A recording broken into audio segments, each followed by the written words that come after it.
میرے آقا صلی اللہ علیہ وسلم کی شادی کا دن آیا، جناب ابی طالب حضور کے پاس آئے، کہا اے آقا کریم صلی اللہ علیہ وسلم، آپ کی اے آمینہ کے لال، تمہاری شادی کا دن ہے، بڑے بڑے عمرہ اور رؤوسہ آپ کی شادی میں آنے والے ہیں، مکے کے بڑے بڑے فصیح و بلیغ ذہنیت کے شاعر، بلیغ شاعر آپ کی شادی میں آنے والے ہیں، دیکھنا ادھر دیکھنا بھائی سب لوگ۔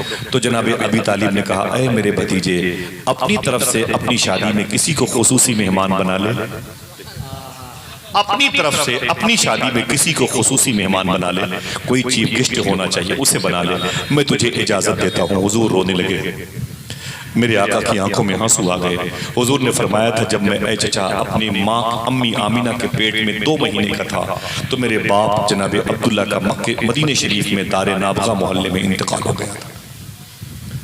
حضور اپنی ماں کے پیٹ میں ابو کا انتقال ہو گیا تھا، مدینہ شریف میں ان کی تدفین عمل میں آئی تھی، 40 سال پہلے ان کی قبر کھل گئی تھی۔ کتاب کا نام ہے نشانات عرض نبوی، کتاب کا رائٹر ہے جماعت اسلامی کا آدمی ہے مصباح الدین شکیل، کتاب لکھنے والے مقدمے لکھنے والے پروفیسر ڈاکٹر ریاض مجید صاحب ہیں۔ تقریباً آج سے 14 سال پہلے یہ کتاب میں نے زمزم ٹاور میں جو 80 منزلے کی عمارت ہے مکہ شریف میں 950 روپے کی خریدی ہے، اس وقت 1500 روپے کی ایک کتاب ملے گی آپ کو۔ کتاب کا نام ہے نشانات عرض نبی، اس کتاب میں حضور کے ابو جناب عبداللہ کی روضے کی تصویر موجود ہے، سمجھ رہے آپ؟ جب حضور کے ابو کی قبر کھل گئی 40-50 سال پہلے تو لاش مبارکہ اٹھا کے بقی شریف میں ٹرانسفر ہو رہا تھا، لوگ بتاتے ہیں جسم تو جسم ہے، کفن کا ایک دھاگا بھی سلامت تھا۔ یہ کب کے ہیں؟ جب حضور بھی نہیں پیدا ہوا۔ وہابیہ دیابنا کا عقیدہ ہے معاذ اللہ، ان ظالموں کا خنزیر صفتی عقیدہ ہے کہ حضور کے ماں باپ کافر ہیں، حضور کی امی آمینہ کی قبر میں بم رکھ کے ان کی مزار کو اڑایا ہے ان لوگوں نے۔ ہم جن سے دوستی رشتے راشتے کرتے، میں گزارش کرتا ہوں اللہ آپ کو ذہن دے تو آپ خود ہی پتا کیا کرو حق پہ کون ہے باطل کون ہے، اس کا سب سے آسان طریقہ یہ دیکھ لیا کرو پڑھے لکھے نہیں ہو تو کون بے ادب ہے کون با ادب۔ جناب حضرت عبداللہ رضی اللہ حضور فرماتے ہیں چچا ابی طالب، میرے ابو کا انتقال مدینہ شریف میں ہوا تھا جب میں اپنی ماں کے پیٹ میں تھا، جب میں آیا زمین پر 6 سال کا ہوا تو میری ماں امی آمینہ کا انتقال مدینہ اور مکہ کے بیچ میں ابوا شریف میں ہوا تھا، اور پھر میں بغیر ماں کے ہو گیا بغیر باپ کے۔ پھر میرے آقا رو کے بولے جب میں 8 سال کا ہوا تو میرے سرپرست جناب عبد المطلب جو میرے دادا تھے میرے خاندان کے مکھیا تھے ان کا انتقال ہو گیا۔ حضور فرماتے ہیں زمین پر میرا کوئی نہیں ہے، آپ نے میری پرورش کی ہے، آپ نے میرا بڑا خیال رکھا ہے چچا، آپ مجھ سے کہتے ہیں کوئی چیف گیسٹ بنا لے، اگر آپ اجازت دو تو میں نے ارادہ کر لیا ہے کہ ایک ایسی ذات ہے مکے میں جسے میں اپنا چیف گیسٹ بنا سکتا ہوں۔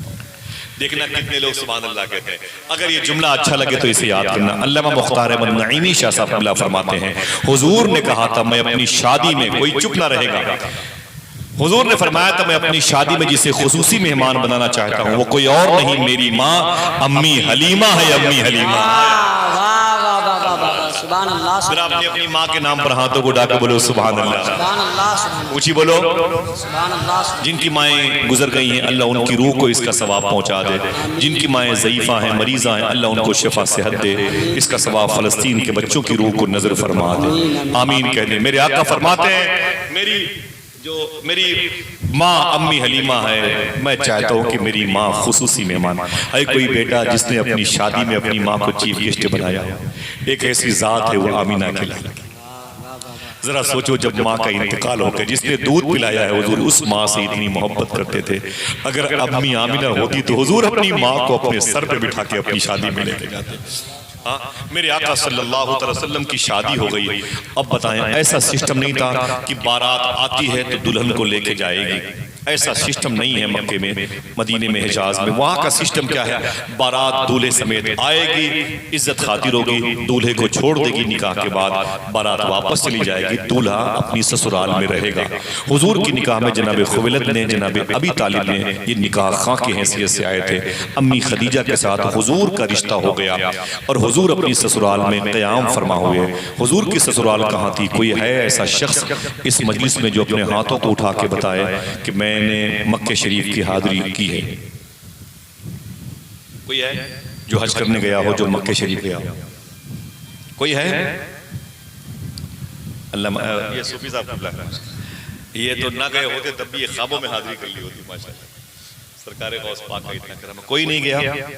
اچھا کتنے لوگ جانا چاہتے ہیں؟ ماشاءاللہ. ایک شعر پڑھا کیجئے، یہ ریکارڈ ہو رہی بات ہے، آپ لوگ جاؤ گے. اب میں کبھی آیا تو ایسا نہیں دیکھ پاؤں گا کہ کوئی گیا نہیں مدینے شریف سے. یہ تو ہمارے بزرگ ہیں، ہمارے قائد رہنما ہیں. آپ کا دل نہیں کہتا کہ مدینے جانے سے، مدینے کی طرف جانے کے لیے دل نہیں کہتا کہ آپ کے دل میں مدینے کی غریبی اتنی زیادہ ہے. گھر تو ایسے نظر نہیں آتے اس گاؤں میں. ملتان کے ایک صاحب تھے جو مدینے کوئی جاتا تو اس کو ایک خط بھیجا کرتے تھے، بولے یہ خط حضور کو دے دینا، یہ خط حضور کی جالی پہ رکھ دینا، یہ خط حضور کی بارگاہ میں رکھ دینا. 150 خط بھیج چکے تھے.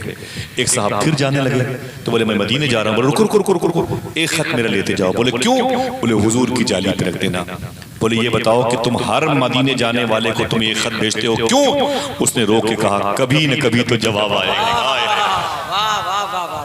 کبھی تو قسمت کھلے گی میری، کبھی تو میرا سلام ہوگا. صاحبو رویا کرو، کبھی حضور کی بارگاہ میں جانے کی تڑپ پیدا کرو.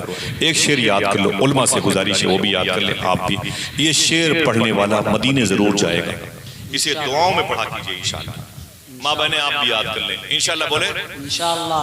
سچ بولا کریں اور حلال کھایا کریں انشاءاللہ. بولے حرام نہ اپنے بچوں کو کھلایا کریں نہ اپنے پڑوسیوں کو انشاءاللہ. بولے میں نے پوچھا صوفی سلطان میں صاحب کا جن کے بچے بدعقیدے ہو رہے ہیں اس کی وجہ کیا ہے؟ فرمایا حرام ہے. حرام جو حرام کھاتا ہے اسی کے بچے آوارہ ہوتے ہیں، بے حیا ہوتے ہیں، بے ادب ہوتے ہیں، اور پھر حضور کے غلاموں کے بے وہ گستاخ ہوتے ہیں. لہٰذا اے لوگوں اپنے بچوں کو حلال کھلایا کرو انشاءاللہ. بولے نہیں سمجھ میں آئی خدا کی ترکیب؟ لاک ڈاؤن میں دنیا کے 245 ملک کے لوگوں کو اس میں 800 کروڑ لوگ تھے. 8 ارب کے آس پاس لوگ ہیں زمین پر جن کو اللہ نے لاک ڈاؤن میں 1 سال تک گھر میں بٹھا کے کھلایا. ابھی نہیں سمجھ میں آیا کہ اللہ رازق ہے؟